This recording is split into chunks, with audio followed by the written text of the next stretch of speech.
Awesome. Again, good morning to all of you. And to those of you who are recovering from VBS, yeah, it's off here. I'm so proud of you guys for serving, whether it's Alec who's taking one for the team and getting hit in the face with a water balloon. I mean, he does have a mammoth beard, so it probably didn't feel it. But anyways, all of you who are willing to get soaking wet, it's not heated water either. And I know you think, well, it's about 90 degrees outside. Yeah. You try standing out there soaking wet for about 2 hours and see how easy that is. But I do want to say, I said this at McDonald's the other night to a group of people, VBS would not happen at that scale, number one, without Cindy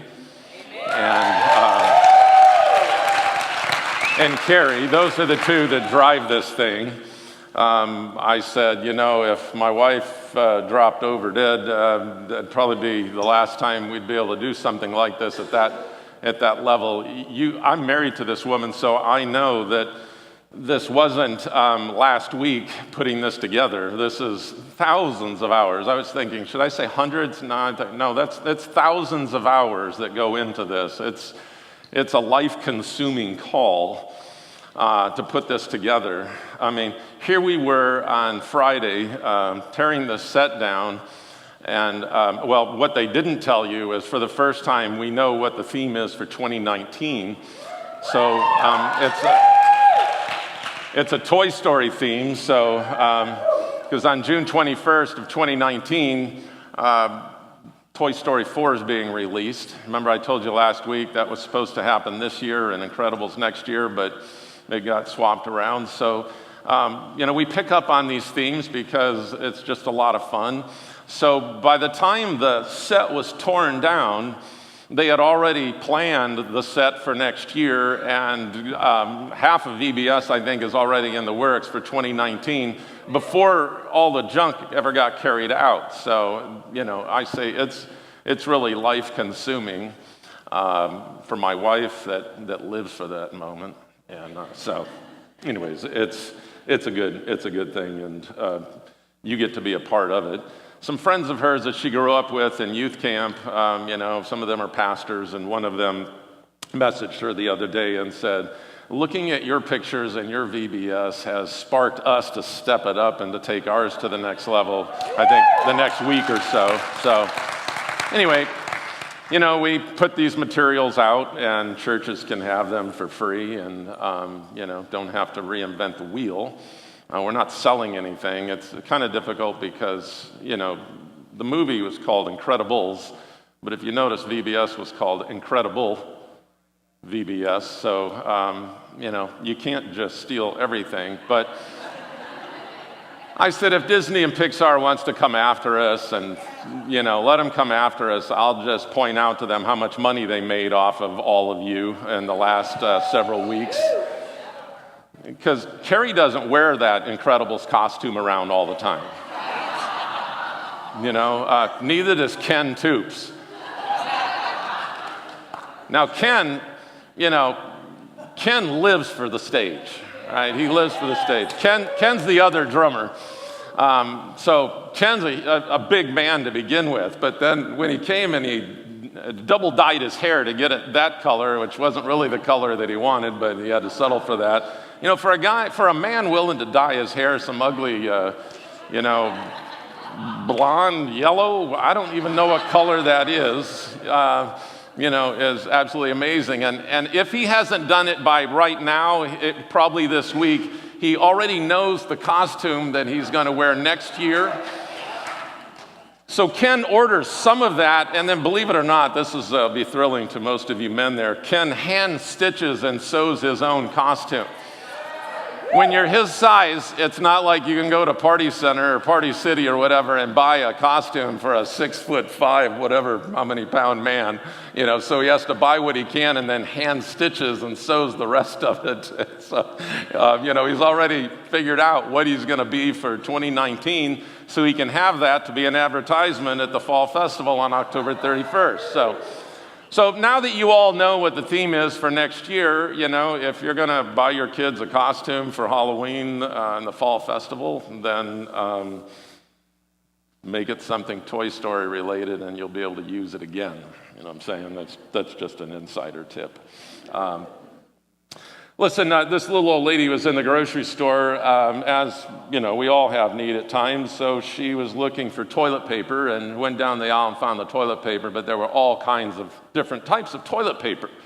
And the manager came along and she said, "Sir, can I ask you a question? Could you explain to me the difference in all of these different toilet papers?" And he said, "Well, ma'am, this one here, on the top shelf, it is soft as a baby's bottom. It's $1.50 a roll."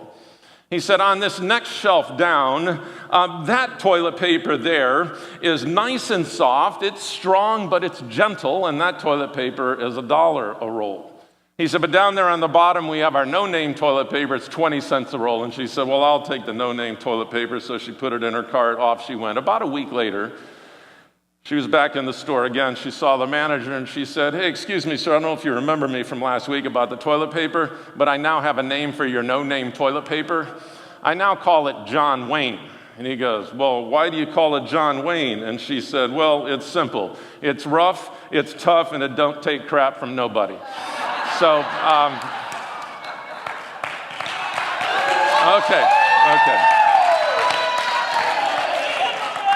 I see how it works with you people. You have to use a C word or something like that. Kind of get it out there on the edge, and then, you people are okay with that. So,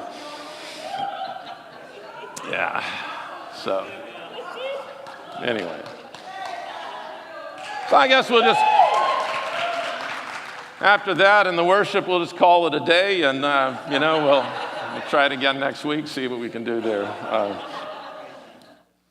I want to ask you if you see yourself as a leader. If you see yourself as a leader. Some of you may think of yourself as a leader, but in other areas of life. Like at work, you might be a supervisor. You might have some kind of a leadership position there. You might have a leadership position because you coach a team. But then when you think about church, because you're assuming my question is related to, do you see yourself as a leader at church? You feel like I'm setting you up for something. And so you're hesitant to respond to that, but it's easy to think about being leaders in other places. But yeah, when it comes to church, sometimes, we do back off from that particular arena. A lot of us want to come to church and be entertained. A lot of us want to come for the show and not really have to invest much into the church community. But Jesus isn't here for amusement, and he didn't die so that we could come and experience a cool Sunday morning show. He came really to call us to be leaders. In his book called Developing the Leader Within You, John Maxwell says, "Leadership is influence, nothing more, nothing less." You'll have to wrestle with that to see whether you agree with that or not. But leadership is influence, nothing less, nothing more. If you accept that premise as being true, then the next statement must be true as well. We are all leaders. We are all leaders. Our words, our actions, our decisions have the ability to affect and to influence people and the environments that we are a part of day in and day out. These environments could be at home, they could be at work, they could be in the community, they could be at church, they could be on social media. But leadership is about recognizing the influence that you have in your current realm and choosing to use that influence in a very intentional way to allow your life to affect others. Believe it or not, all of us, our lives are affecting other people. Hopefully for the good, but possibly for the bad as well. But I believe God has called us to use our leadership abilities and our influence, for one, to influence the world around us for the cause of Christ. and to influence them for Jesus Christ himself. Now, a lot of people have all these different things in their minds about what a leader is, because when you look at certain leaders that get plastered in magazines and on television and movies and such, we think, oh, a leader must have good looks.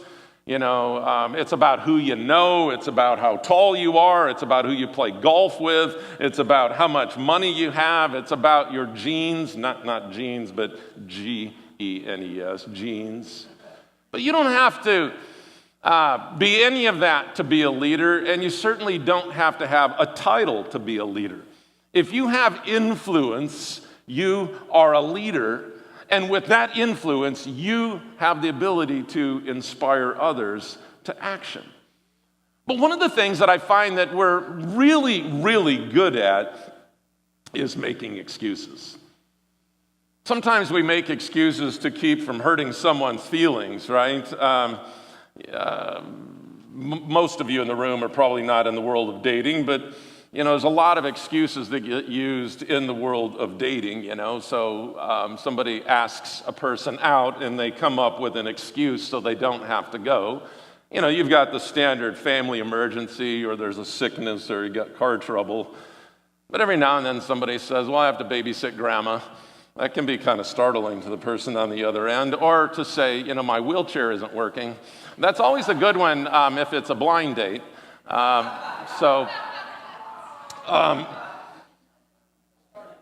Your uncle escaped again, you could use that one. My uncle escaped again, and, our family's looking for him. Or, I'm really sorry, I'd love to go out with you, but tonight I have to study for my blood test tomorrow. I really wish we could do dinner together, but I have to stay home and give my goldfish a bath. There's all kinds of good excuses to use, if you don't really want to go out with that person. I mean, we're masters of excuses, especially if we do something wrong, or we failed, or, we're asked to do something that we don't really want to do. We come up with a whole list of excuses. But coming up with a list of excuses for some things can be quite dangerous, especially when we start making excuses in our own spiritual lives, especially when we start making excuses when God has asked us to do something.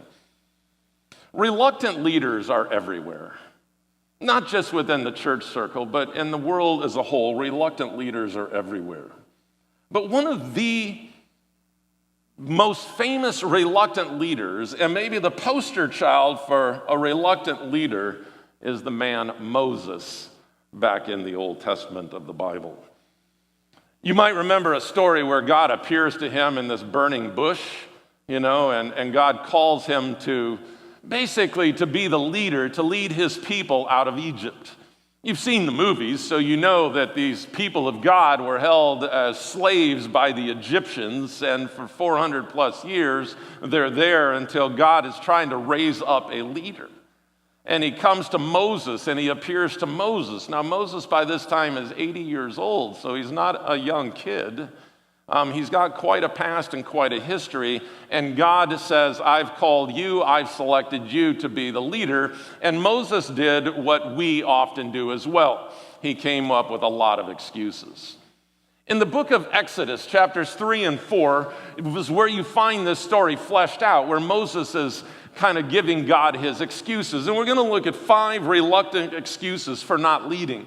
And the reality is, the excuses that Moses gives, we've probably all given the same excuses ourselves, both in church and outside of church. Moses' first excuse was, I'm not the right person for the job. I'm really not the right person for the job. In verse 11 of chapter 3 in Exodus, the Bible says, but Moses protested to God, who am I to appear before Pharaoh? Who am I to lead the people of Israel out of Egypt?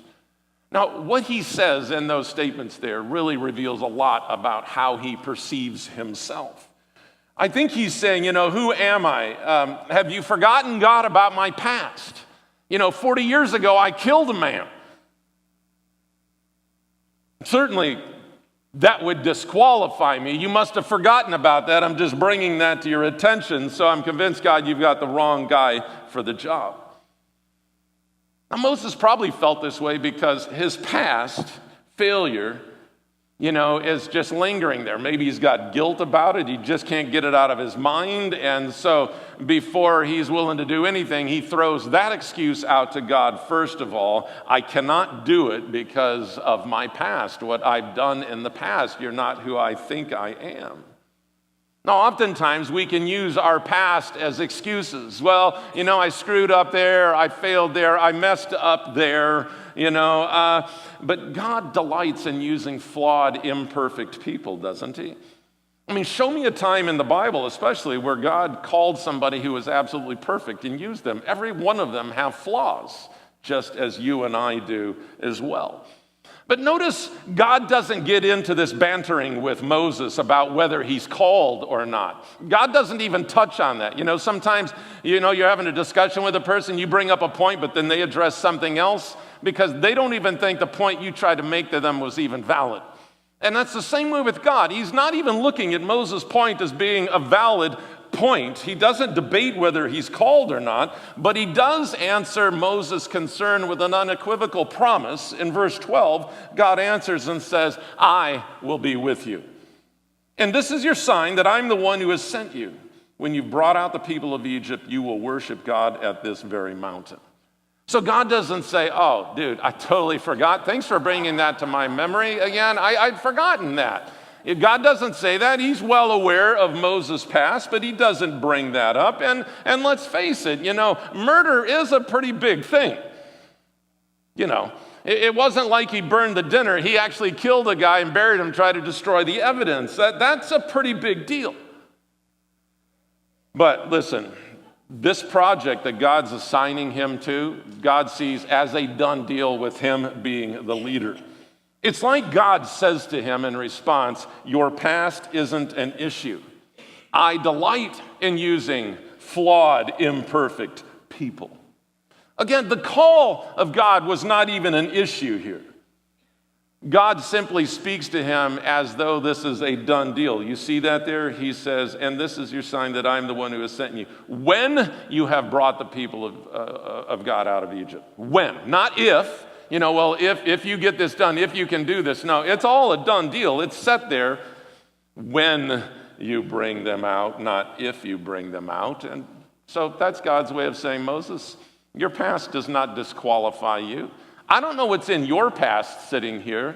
There's people that think, well, I've been divorced. That certainly disqualifies me. Or I've been to jail or prison. That certainly disqualifies me. Or, I've gotten into some other trouble, that certainly disqualifies me. But if you look around the room, if you look at that 100+ volunteers that were volunteering through VBS, there wasn't one of those people that's perfect. Every one of them has a past. And some of them have probably never even told you their past. Now, before you freak out, we do background checks on everybody 18 and over.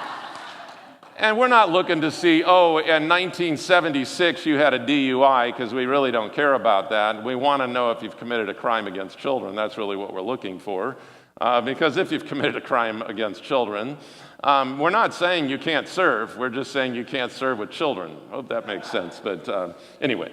So Moses is not done with excuses there, He comes up with another one. Number 2, he says, well, I'm not ready yet.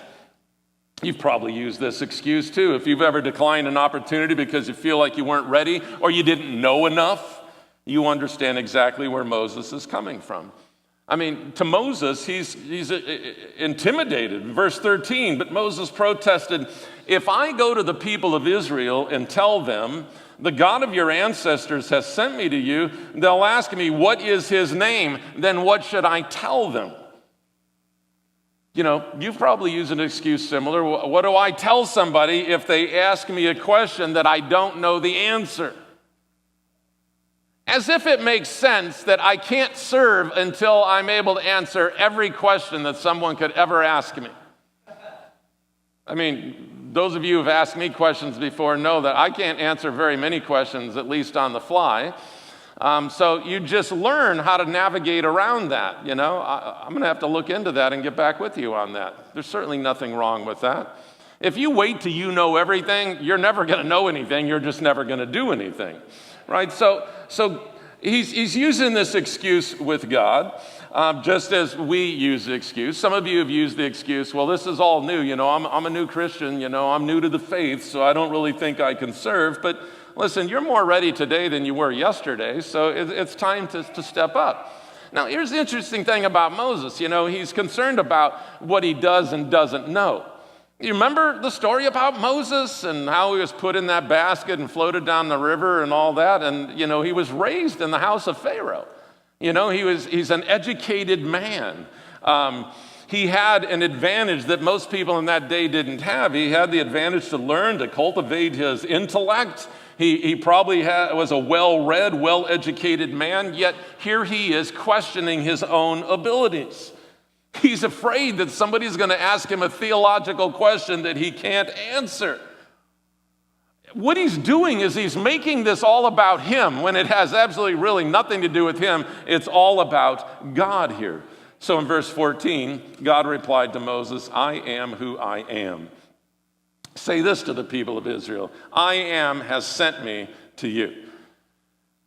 Now, I'm going to get a little theological with you because one or two of you might be interested in this. Others of you, check your Facebook and I'll tell you when to come back in just a minute. But that phrase, I am that I am, or I am who I am, in Hebrew is just 4 letters.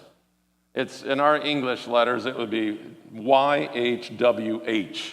You've probably seen that around if you've read stuff before and you're thinking, what happened to the vowels? No vowels. Actually, the whole Hebrew, Old Testament Hebrew didn't have vowels originally. Vowels were added later. But in theological circles, this YHWH is known as a tetragrammaton. I'm sure you're going to want to remember that word. But if you were to transliterate this name of God into English, that's when you would get those YHWH letters, consonants, and then vowels were added. But that's where we get this name, Yahweh. You might be looking at that sometimes going, how do we get the name Yahweh or Jehovah? It's from those particular letters there.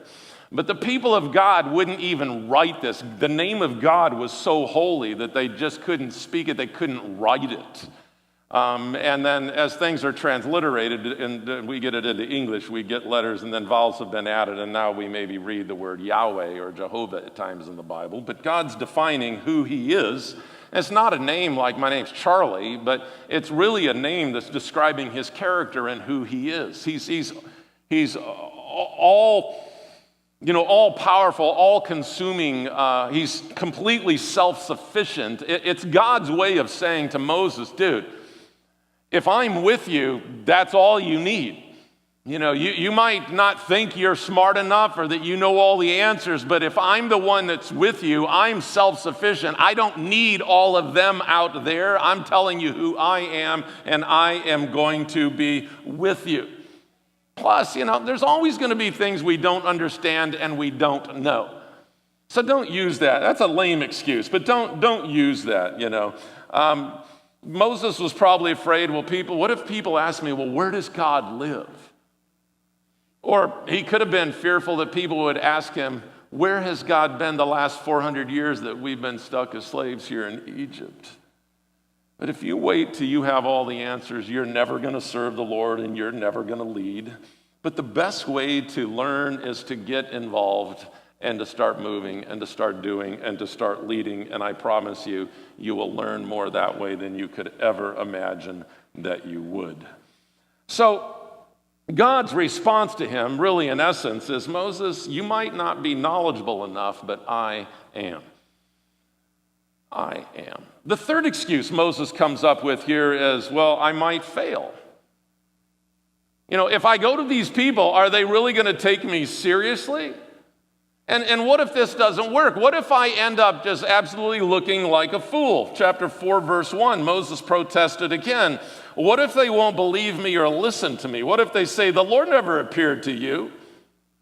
All day long we can come up with the what if they don't listen to me? What if that? This is Moses' excuse. Instead of him saying, God, I'm just afraid I'm going to fail at this. He's coming about this. What if?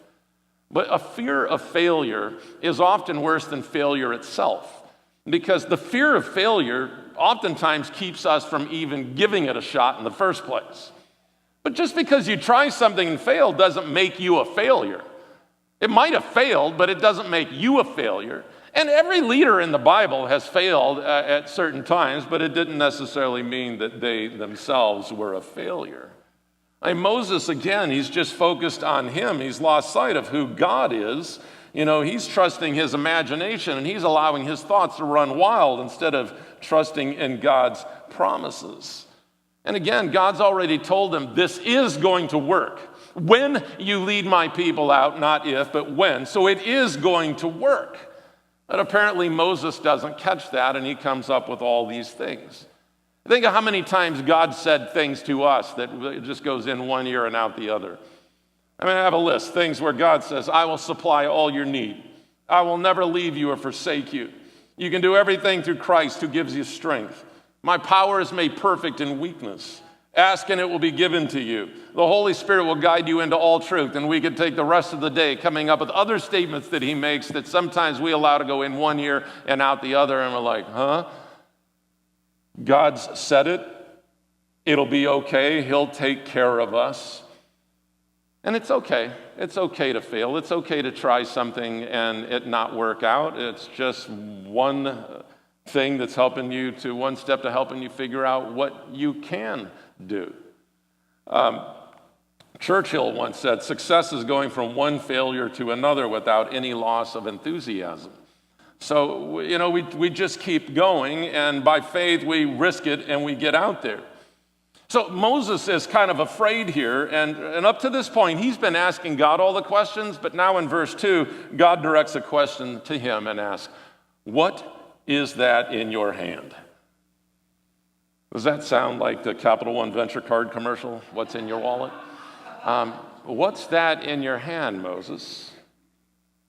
And he says, well, it's a shepherd's staff. And God said, well, throw it onto the ground. And he did, and it became a snake. And then the Lord told him to reach out and grab the snake by the tail. Now, okay, this is probably where God would have lost me, right about here. The other night, we had a snake make an appearance at VBS outside, about a 4-footer. Nobody was close enough to tell what it was, but I don't think it had a rattlesnake coloring. But I just said to the girls that are from, Arkansas, I just assumed that all churches in Arkansas are snake handling churches. So I said, hey, you two ladies over there from Arkansas, why don't you go over there and do something about that? Well, apparently that freaked Shelby out so bad she dreamt that she had to burn the house down to get rid of that. I said, what'd Kay and Miss Ruby do? Well, they didn't do anything until they smelled smoke. No, I'm just kidding. But anyways, so throw your staff down, and he does, and now it's a snake, and he's like, pick it up by the tail. Now, anybody that ever deals with snakes know you don't pick them up by the tail. You'd want to get them right behind the head there, right? But God's saying, pick this thing up by the tail. And he ends up picking it up by the tail, and it becomes a staff again. I think it's God's way of saying, Moses, I'm going to show you an illustration here where I'm going to ask you to do something that goes against the grain and goes against culture. So instead of picking the snake up by the head, I want you to pick it up by the tail. That's different. But it's going to take some faith for you to do this. And he exercises some faith there. And I think this is God's way of saying, see, you were able to do that. Now get out there and lead my people out of Egypt. But he doesn't just stop there. He says, look at your hand. Put it inside your jacket. He puts it in, pulls it out. It's leprous. He puts it back in, and it's gone. And he's willing to even do a third miracle. Moses is probably thinking, okay, all these cool tricks are really nice and all, but I need some practical help here. I need some help here. I need to actually learn how to talk, really, is what I really need here. But you see, it's obedience in the little things that enable us to be obedient in the bigger things.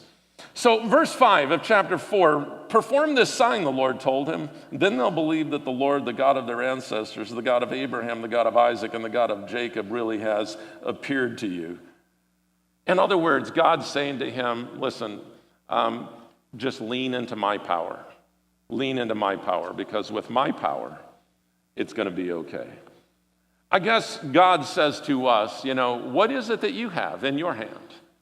You might not have a shepherd's staff in your hand, but what is it that you have in your hand that you could put to use for the kingdom of God and for the work of God, and you could use that? You might think, well, it's not much, but God will use your little to help you to become better at being used in the bigger.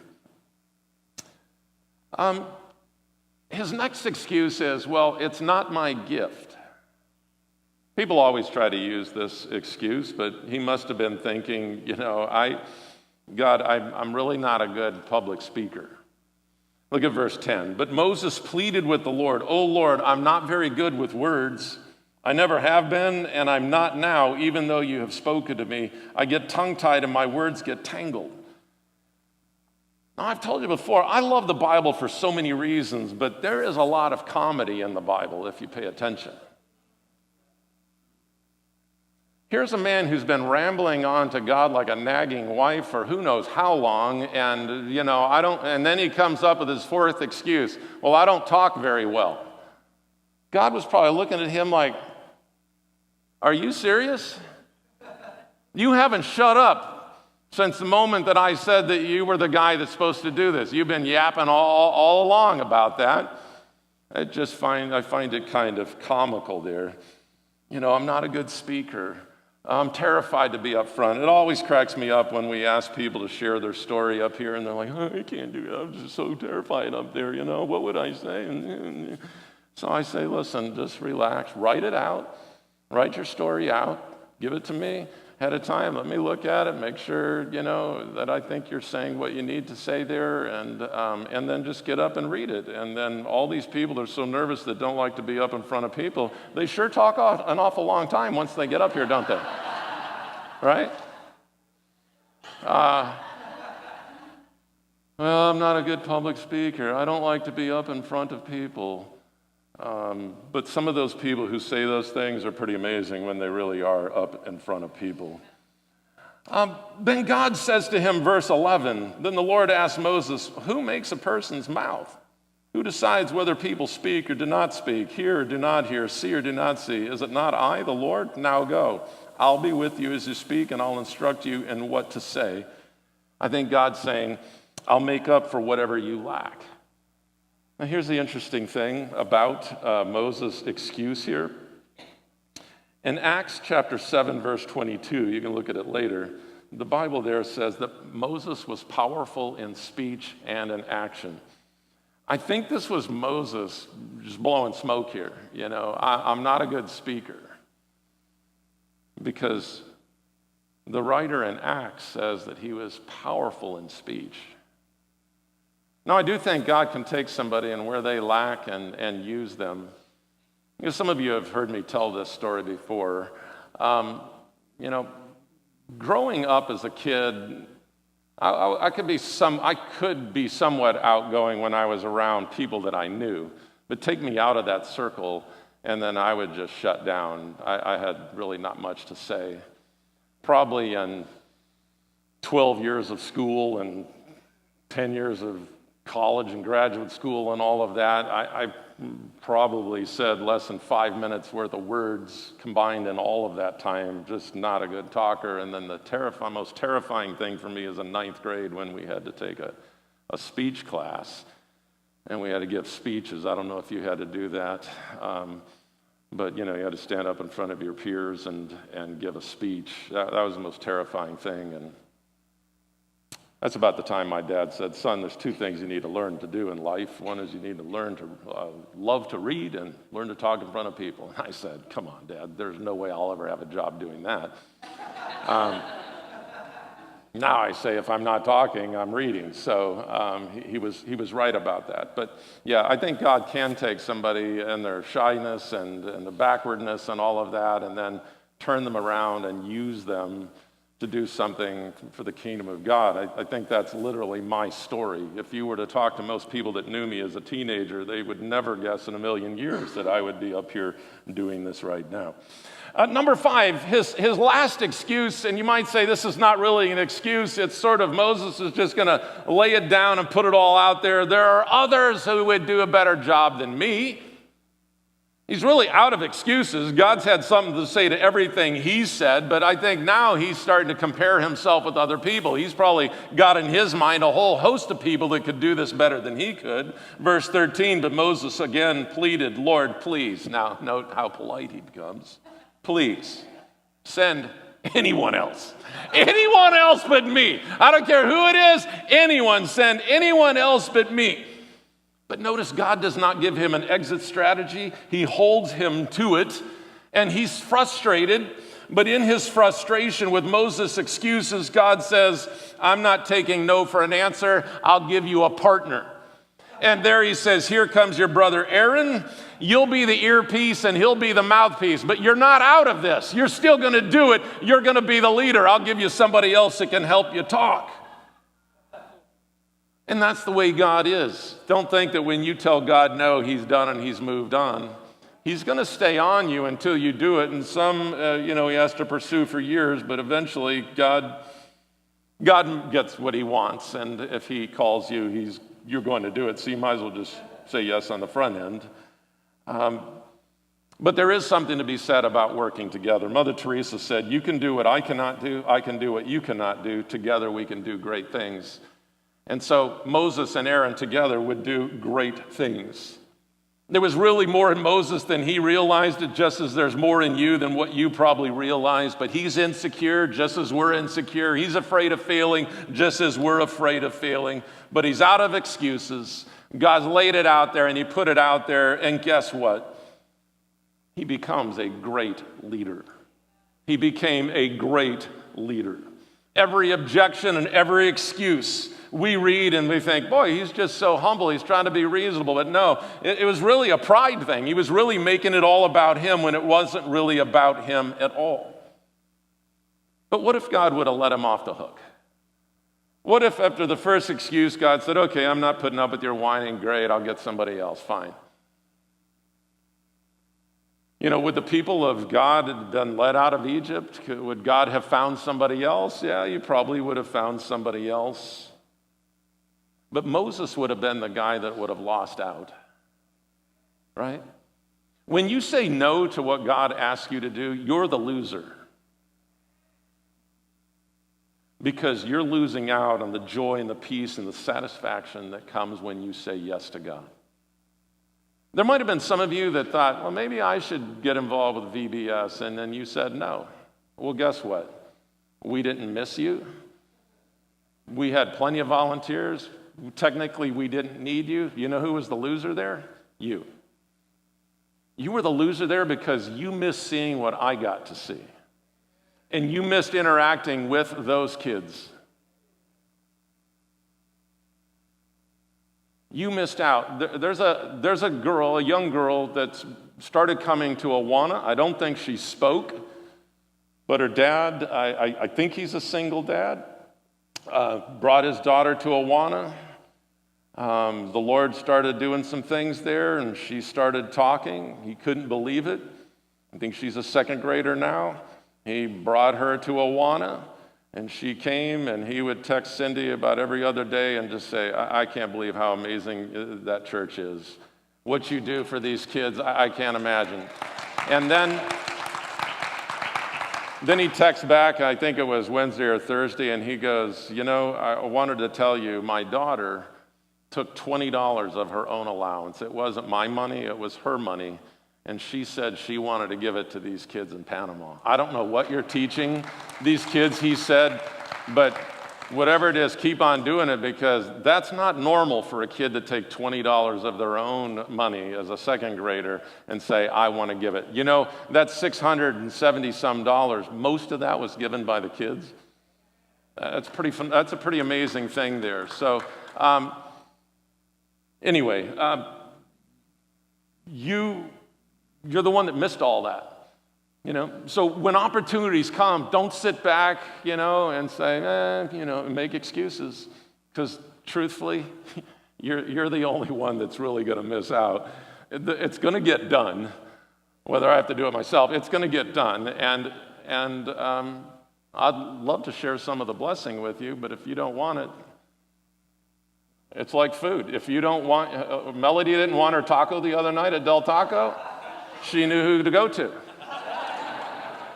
I'm like, food? I don't have to pay for it? Sure, I'll take that nasty taco. I hate Del Taco, but I'll eat anything, even if it is nasty, if it's free. Pretty much anything. Not menudo and nasty guts and stuff like that. You know, not that kind of stuff. But anyway, you've heard this expression: the only thing necessary for the triumph of evil is for good men to do nothing. I think how many people there are who should be doing something, who should be leading but aren't, who should be passionate about something but aren't, who really can lead by example but aren't, who can really lead by what they have to say but aren't. I think about all the people that are in our world who do lead, but the effect of their influence is influencing people to do bad things. The world needs people to rise up that can live a godly life and live out an example before people that being a Christ follower and being submitted to Him and living that lifestyle, there's nothing like it on the planet. There's nothing more satisfying. There's nothing more peaceful, more joyful than doing that rather than all this other stuff. We've got enough dysfunctional people out there leading their families and others to be dysfunctional just like them. The world needs people to step up into boardrooms and classrooms and living rooms and workplaces in general and actually lead and influence people for the good, for the positive, affect them for the good and to share the good news of Jesus with them. I don't know where your realm of influence is. Not all of us are going to be people who stand up here on the stage, but when you think, oh, if I'm a leader, then I got to be the upfront person. No, definitely not. One of the most profound leaders that this church has is Kendra Hand. She doesn't get up here and talk but a couple times a year. She has influence, and she uses it to the max. So does her mother. And there are many of you that do the same thing. You've got influence. Did you all know that John here drives for Lyft once or twice a week? He calls it Evangelift. He's not doing it for the money because there isn't much, but he's doing it for the opportunity to talk to people about Christ. And the story that he shared at our elder meeting last night was amazing. It's late, I can't tell you the story, but ask John about it outside, he'll tell you. I just think about you guys and where you have influence that I don't have influence. I work at a church, people. You work out there somewhere else. As far as I know, the other 4 people I work with here on a daily basis during the week are Christ followers. I'm pretty sure of that. At least I know my wife is. The only questionable one would be Jake, but I'm pretty certain that, he's just kidding. I work with Christian people, We'll play Christian music or sermons or podcasts or whatever in the office. Nobody's flipping anybody off, cussing anybody out. None of that's happening here, Nobody's smoking, chewing, or running with women who do. None of that's happening here in the office, We don't have people coming into work intoxicated, But you live in that kind of world, which is cool. I'm not saying everybody needs to work at the church, because you don't. You need to be where you're at and influence where you're at in your arena. You've got an arena. And be an influencer and affect people there. And represent Christ well while you're there. So that they can look at you and go, I don't know, yeah, well, if a Christian looks like John, then that's what I want to be. That's what you got to hope people will say.